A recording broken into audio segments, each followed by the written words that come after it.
Shalom, graça e paz! Hoje é o dia 31 da leitura de Provérbios. Chegamos então ao último dia dessa jornada. E apesar de muitas pessoas associarem este capítulo apenas à mulher virtuosa, precisamos esclarecer alguns equívocos. O primeiro é que o texto é escrito pelo rei Lemuel e as orientações que recebeu de sua mãe, e é assim que ele inicia a escrita.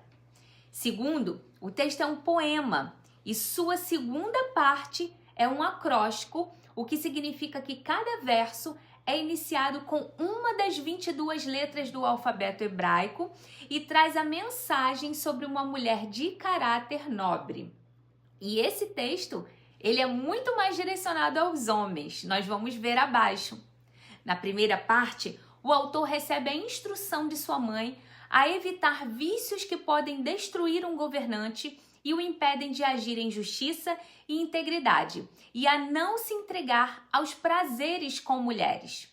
E orienta a abrir a boca a favor do mudo, ou seja, dar voz a quem não tem voz, a zelar por justiça, defendendo os que são vulneráveis, os que são marginalizados na sociedade.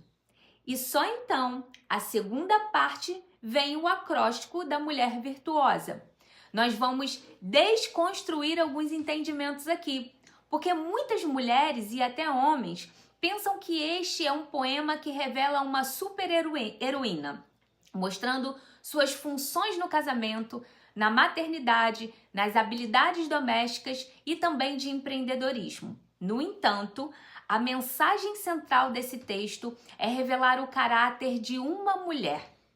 A escrita em hebraico, com cada letra do alfabeto iniciando um verso, também diz muito a respeito da intenção da mensagem, pois mostra uma sequência da vida cotidiana de uma mulher, que a gente precisa lembrar que é judia e que fazia parte de uma classe alta. Essa mulher mantinha a sua casa em pleno funcionamento, gerenciando as funções, as atividades, os funcionários, mostrando-se empreendedora ao negociar e investir, não apenas comandando, mas também executando tarefas que diziam respeito a ela, desenvolvendo atividades artísticas e manuais, como costura, plantio. Ela também é revelada como uma mulher que honra seu marido, que tem sabedoria no falar e que cuida dos filhos. E um fato muito esquecido e que muda a perspectiva sobre este capítulo, em especial sobre a feminilidade, é que na tradição judaica, esse capítulo é cantado na noite de sexta-feira, antes de iniciar a refeição do Shabá, pelo chefe da família, que pode ser o marido ou o pai, direcionando a homenagem à esposa, às filhas, irmãs, mães e amigas. Pesquisas literárias apontam que a única linguagem instrutiva do poema, que é dirigido ao público-alvo masculino, é elogia por tudo que suas mãos fizeram. Porque como um poema, Provérbios 31 não deve ser interpretado como uma descrição de trabalho para todas as mulheres. E este olhar revoluciona o que nós, brasileiros, muitas vezes interpretamos desse texto. Não é uma descrição de uma mulher que não tem defeito e que é competente em uma lista de coisas a fazer. O que vemos é um estilo de vida ideal e que deveria ser seguido por todas as mulheres de fé. Outra ênfase que devemos dar a esse texto é voltar ao original e enxergar a palavra traduzida como virtuosa. Em hebraico, rail, virtuosa, a palavra significa força, valentia, coragem, e a mesma raiz é usada para exército ou fortaleza. Essa figura representa uma mulher de caráter inabalável, habilidosa, cujo valor vai exceder o de joias.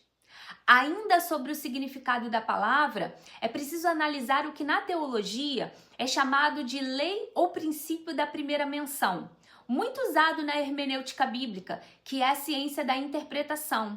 Toda vez que a palavra aparece pela primeira vez, ela gera um conceito ou símbolo e serve como uma chave fundamental para entender como esse mesmo termo será utilizado e desenvolvido ao longo de toda a Bíblia. E nesse caso, a palavra que é usada para descrever virtuosa aparece outras vezes. Em Êxodo 14, 28, por exemplo, ela é usada para descrever o exército de Faraó e vai aparecer 3 vezes no relato, versículo 4, 9 e 28. Esse substantivo, apesar de funcionar como um adjetivo, abrange forças militares, riquezas e capacidade de combate. Então, é a mesma palavra que vai ser escrita, descrever o exército de Faraó. Vamos para outro texto? Lá em Êxodo 28, 3, diz assim: diga a todos os homens capazes, aos quais dei habilidade, que façam vestes para a consagração de Arão, para que me sirva como sacerdote. Nesse contexto dos artesãos que fariam as vestes sacerdotais, a palavra significa habilidade, capacidade, virtude ou coragem. Nós encontramos diversas traduções, então, tentando descrever essa mulher, aonde a mais comum é virtuosa, ou exemplar, de caráter nobre, de valor, eficiente. É tão difícil explicar que precisam ser usadas várias palavras, que eu resumiria em uma: plena, que também significa de valor, eficiente, mas plena. E o que é ser plena? É ser inteira. E isso se confirma na pergunta que inicia o poema.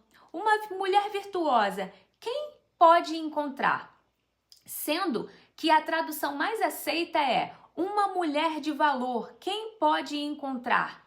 E mulher de valor não é sobre o que ela faz, mas sobre quem ela é e como ela faz as coisas. Em outro momento, nós encontramos essa mesma palavra no texto de Ruth 3, versículo 11, quando Boaz responde ao pedido de Ruth para que fosse o seu resgatador. E ele diz: agora, pois, minha filha, não tenhas receio.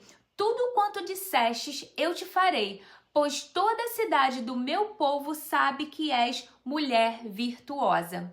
Veja que Ruth era viúva, ela não tinha bens, o que indica que esse adjetivo não era uma qualificação, até porque essa palavra é um substantivo. Ela não cumpriu uma lista de tarefas, mas ela estava vivendo uma vida de valor, com sabedoria, vencendo o medo após ter ficado viúva e seguido a sua sogra. Então vamos refletir hoje? A mulher de Provérbios não é inalcançável. O que ela carrega é sabedoria, força, vigor, disposição, um coração alinhado aos princípios do eterno.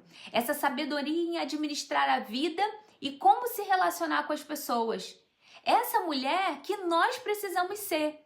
E você, homem, deve buscar e também celebrar, não pelo que fazemos, mas por quem nós somos em Cristo e através dele. Pense nisso. Encerramos aqui essa jornada de Provérbios e eu espero que você tenha não só sido edificado, mas crescido em sabedoria. E em breve nos vemos em uma nova jornada. Shalom, shalom. Até lá!